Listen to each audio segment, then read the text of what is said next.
Hi, I'm Anthony Guardia. As Ian delightfully says, the voice of the voiceless and the voice of Wakefield. So I am here today because we are doing what WCAT does best and bringing to you all the candidates for town council and school committee. And before we begin, thank you to WCAT for doing this. I'm lucky enough to live in quite a few communities, to work in quite a few communities, and none of them do as much work as WCAT does. And what I make sure I share with people is, I'm not the one who organizes this. I literally just get invited to come and ask some questions that I survey from friends and family. Nothing very scientific about it. It is Ian McDermott who really puts everything together. He does the logistics, he does the scheduling. So before we even begin, thank you to WCAT for doing this. And with that said, we are going to start with hopefully the easiest question. Stacey, who are you and why are you running? Hi, Anthony. It's so good to see you. And I agree. Thank you to WCAT because this is such a tremendous public service that they do. My name is Stacey Constas. I am a 23-year resident of Wakefield, and I'm very excited to be running for town council. I'm running for the very simple reason that I really want to do the work that's needed to keep Wakefield growing stronger. I think it's a wonderful town. It's my adopted hometown, and I see some things that need to be done. I see some things that need to be continued, and I really want to be part of the team that makes that happen. No, Stacey, well, welcome. So you are going to be part of the team. There's That's right. No campaign. Surprise, surprise. Absolutely. So we're going to start. So like I said, what I usually do, and I say it's not scientific. There's nothing. I ask, friends and family who I know are involved, who I know read the item, follow the community group, what their issues are. And usually they're the same, but there were two issues that came up that really did not come up last year. And one, credit to Doug Butler, who I had asked him last year, what is one issue that you think will come up that we're not talking about? And he said the potential retirement, now the actual retirement of town administrator Steve Mayo. Mm-hmm. Probably one of the biggest decisions you'll make, a decision that hasn't been made in 17 years. Stacey, as the next town manager's job, what do you want to see in the next town manager? Where can they improve? What can they do to continue that Steve's done? What are your thoughts and what the process should be? Mm-hmm. Thank you. I think we were all we knew that Steve's contract was up at some point, but I think he decided to come a little bit early to a change and go to his next chapter. So I think it's incredibly exciting for me because my background is I'm an attorney who has worked in-house for the past 30 years for manufacturing companies. And as part of that process, I have done a lot of executive hiring. And the most important thing that I think that we need to be looking for is a strategic focus for the town. That the town administrator job is very interesting because it's a lot of day-to-day operation, but it's a critical role for setting the vision for our town and how are we going to execute against that. So what I would like us to be looking for is somebody who's got, at a minimum, a 3 to 5 year, even possibly a 10-year aspirational focus. Process-wise, I know that the town council is using a search firm, which I think is great. The job has become more professionalized in the industry in the last, since the time that Steve became our excellent town administrator, in terms of, I think there's more, programs, and there just seems to be more kind of training opportunities for that role. So that will be interesting. It'll be interesting to know if we have somebody who is from very close by or possibly somebody from, outside our area. I'd like to see us have somebody who has a very strong working familiarity with Wakefield, whether that's, someone right in an adjacent community to ours or, a fairly close geographic distance. I'm not sure it makes sense. I don't know what the recruitment process, it hasn't really begun yet, but, someone from San Diego, I don't know, would be an ideal fit, for example, for Wakefield. But in my career, my professional career, I have done a lot of hiring of executives, unfortunately some firing of executives. I know what goes into that as well. So I think I would bring a lot of strong background for that particular task that is, you're right, it's going to happen immediately. It's already in process, but that's going to be something that is right on the agenda as soon as April starts. Well, no, it's true, and I was thinking after the last interview with John Chrisley, you could have served in Wakefield for 15 years. You could have run 5 times and never had to have made the vote that you are going to be able to make, once you're elected. As long as you get 1 vote, which I think you will. I think you will. I'm pretty confident about at least 2, All right. myself and my husband. Good. So the second part and the second issue that did not come up last year, but I will bring up here, is really around cost of living and also town services. And one of the issues is, and we were talking about this actually right before the camera turned on, there's an override in Stoneham. There looks like there'll be an override in Linfield. There was an override in Melrose and North Reading the Field. Mm-hmm. I think there's an override coming in Reading, but don't hold me to that. So every town around us is having an override.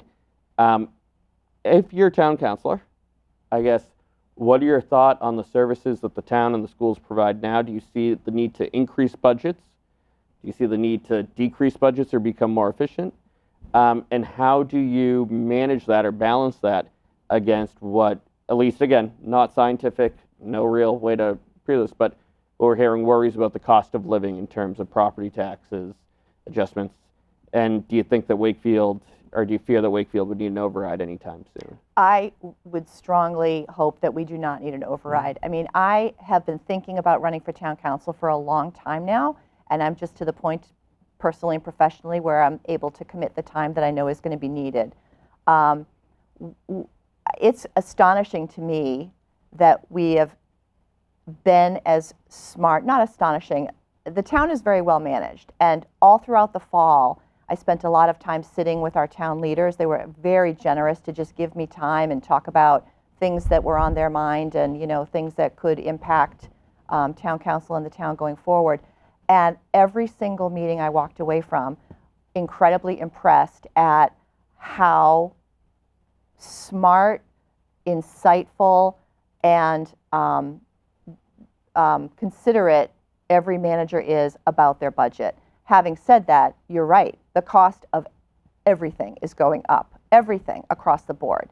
And that's going to impact us as well. So, one obvious solution to our reliance on residential property tax is trying to see if we can't get more commercial development in town. Because if we have commercial revenue coming in, it obviously acts as a bit of a relief valve for that. I know that we have the marijuana dispensary coming back to town meeting in April.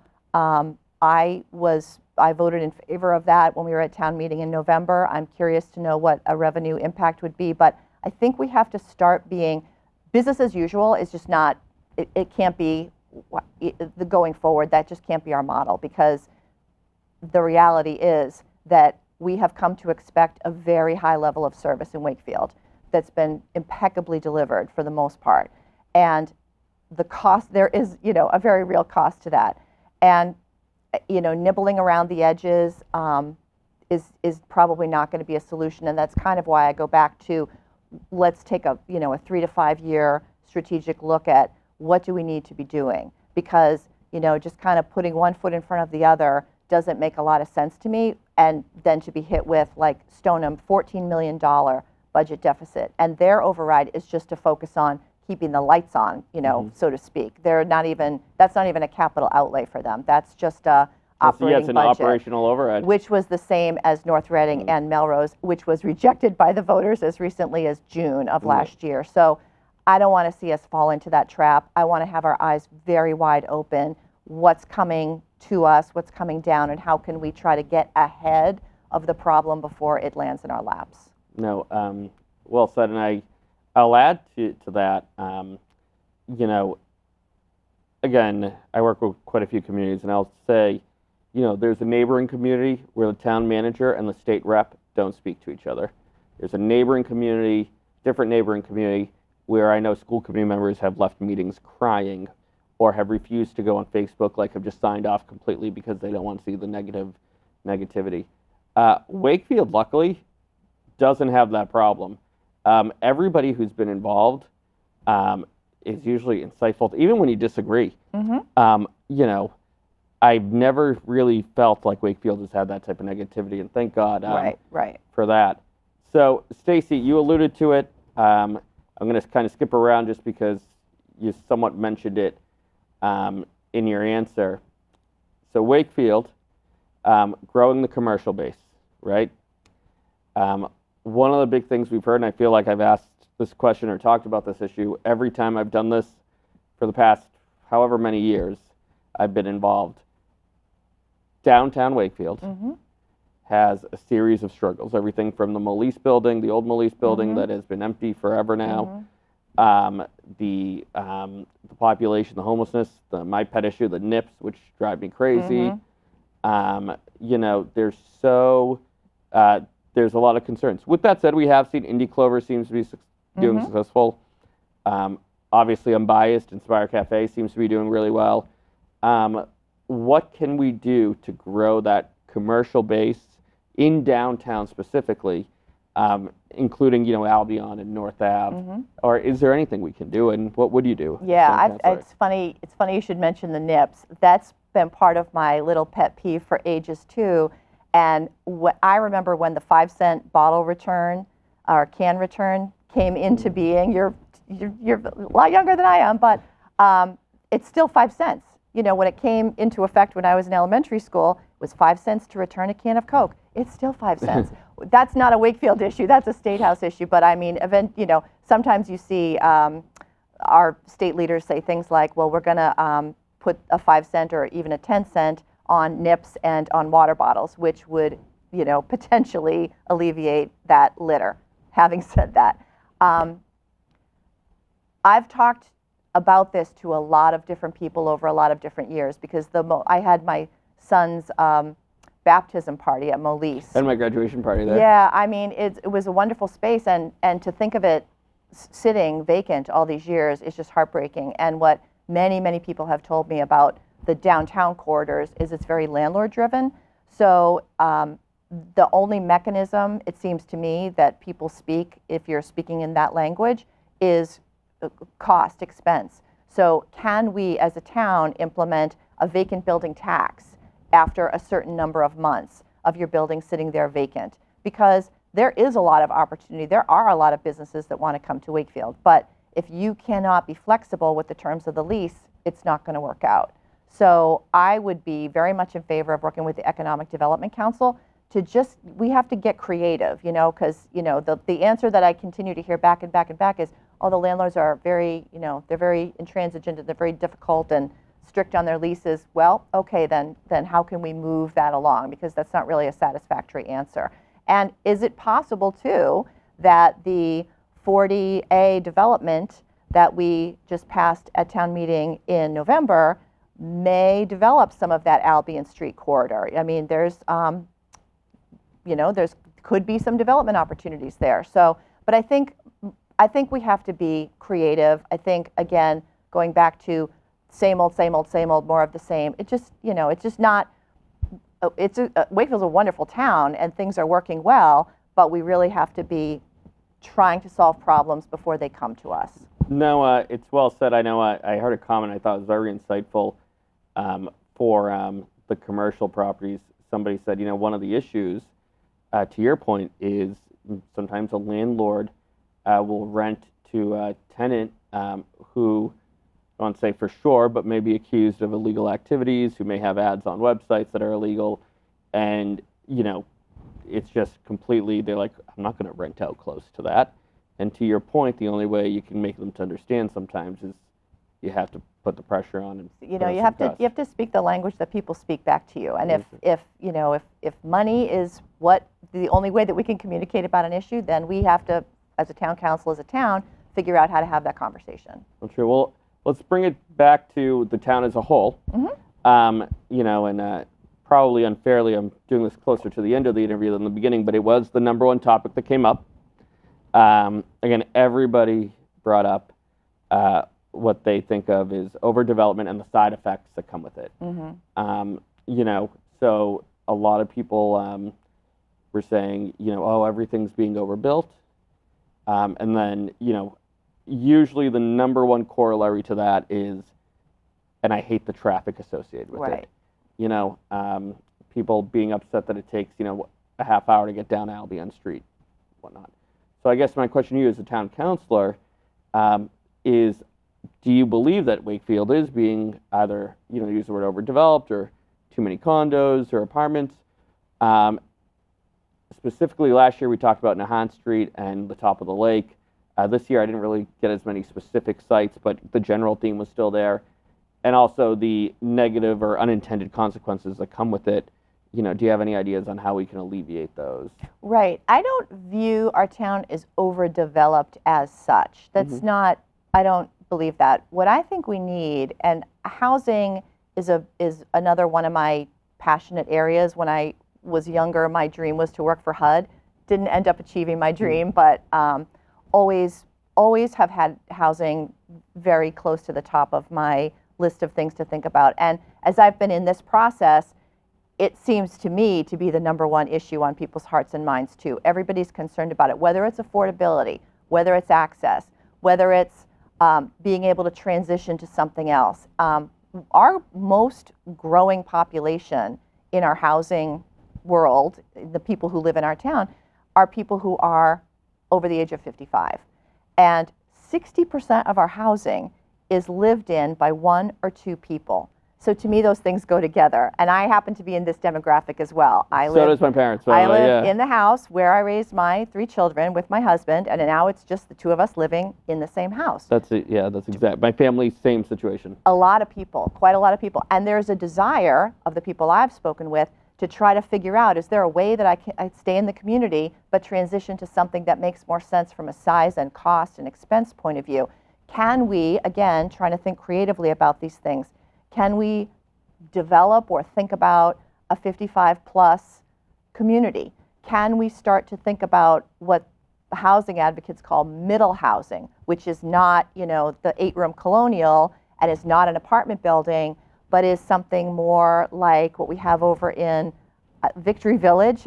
I love that term. I wasn't familiar with it. It's those streets across from Galvin. Right after World War II when they built it out. You know, Jefferson Street and Washington. And it's they're duplexes, and they were built right after World War II for returning vets. And it's a terrific neighborhood community, but smaller footprint.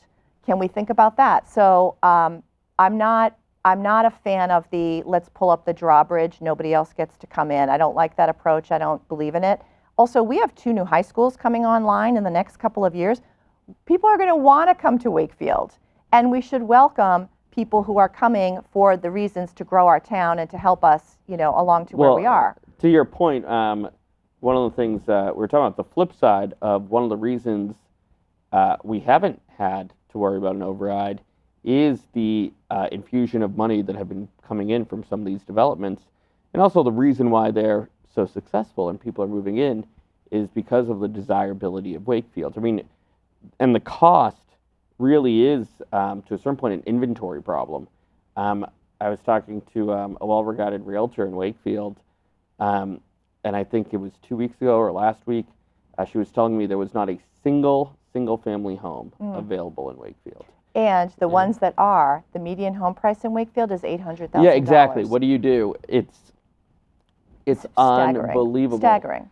So if we could figure out how to get our population, like your parents, maybe like me, who want to stay in the community, not maintain their, 8-room house with the yard that needs to be mowed, is there an alternative here? Is there something we can do?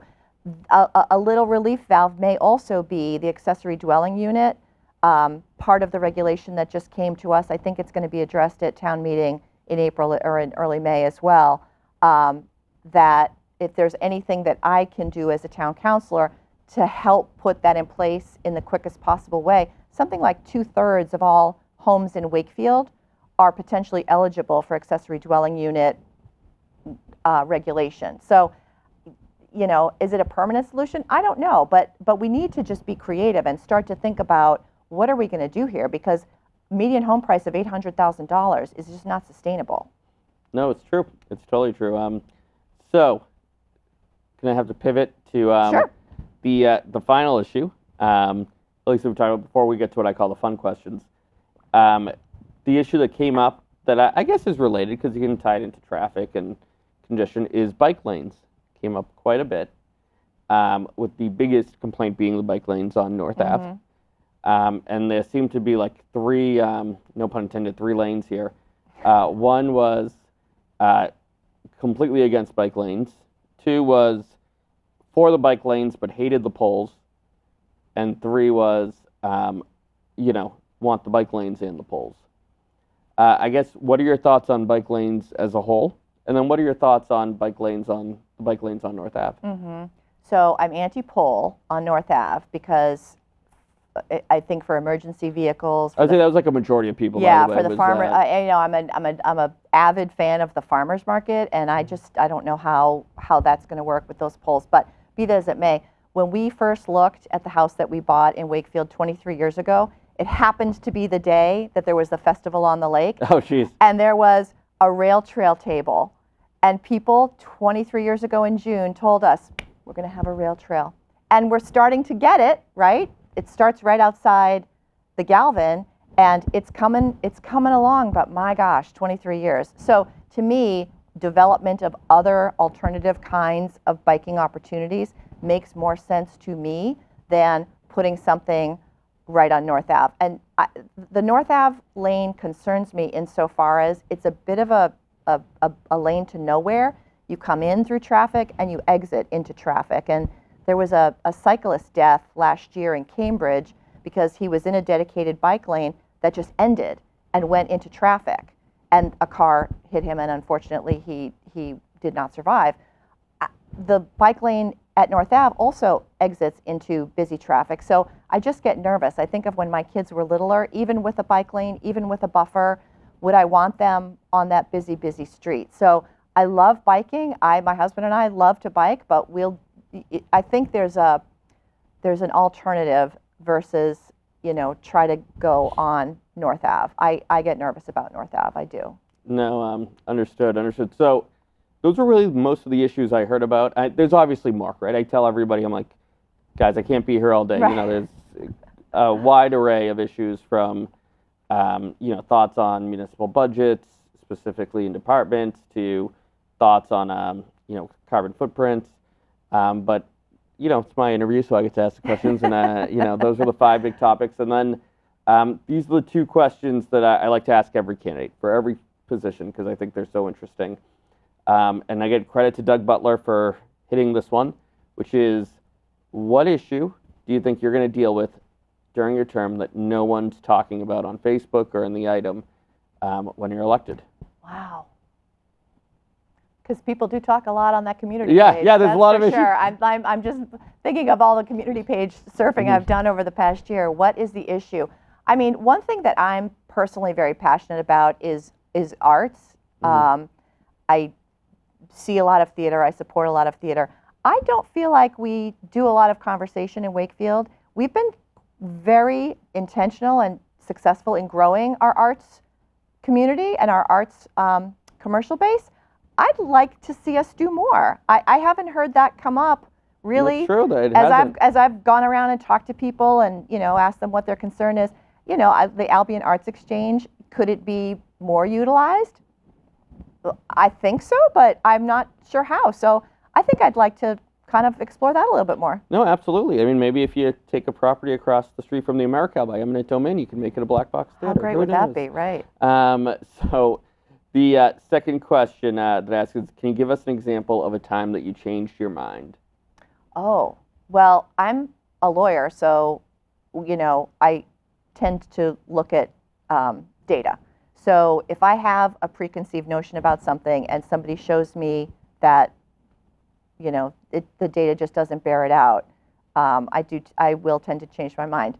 Change my mind, I'll say this. I have changed my mind about calling the folks that walk around downtown homeless, because after I met with Chief Scory, who was so generous in the fall, I think I referenced that, giving me time to help me understand where his head was at, he said, did you know that all of those people, that we see kind of taking naps and walking around, they have places to live. They're really? not. I didn't even know that. I called them homeless. Yeah. He said, it's, and we all, we walk around downtown. We kind of see our folks around. He said they all have places to live. They're all in group homes around here. They enjoy being out with their friends. So I don't call them homeless anymore, based on that insight. No, that's a great insight too. And again, kudos to Chief Scory, who has been one of those people. Oh my goodness, so respectful. Yeah. Is. All right, these are the fun questions. I'm going to add one more for you, but we'll start with, what's your favorite book? My favorite book is The Razor's Edge by Somerset Maugham. Oh, good book. I read it probably first when I was in high school, and I've read it many, many times. And depending on your perspective and how old you are when you pick it up, it's an adventure story and a love story and lots of philosophy. I just love it. I love it. Favorite movie?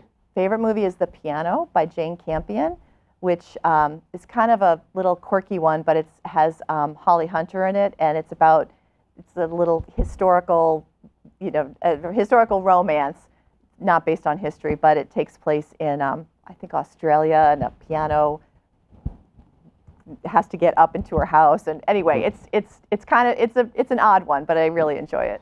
Favorite TV show? I don't watch a ton of TV. Well, Great British Baking Company. It's off right now, so that's a good show. Yeah, good show. That's a great. But I will get up early on a Friday morning when the new episodes drop, so that I can watch it before work, because I do love it. No, that is great. Favorite song? Favorite song is "Stand" by REM. I don't know why, it just makes me dance. It's a good choice. Favorite band or musician? I like the Police. I'm kind of I'm an '80s music girl, so. All right, and for you, because I know we talked about this earlier, favorite musical? I love Gypsy. Gypsy.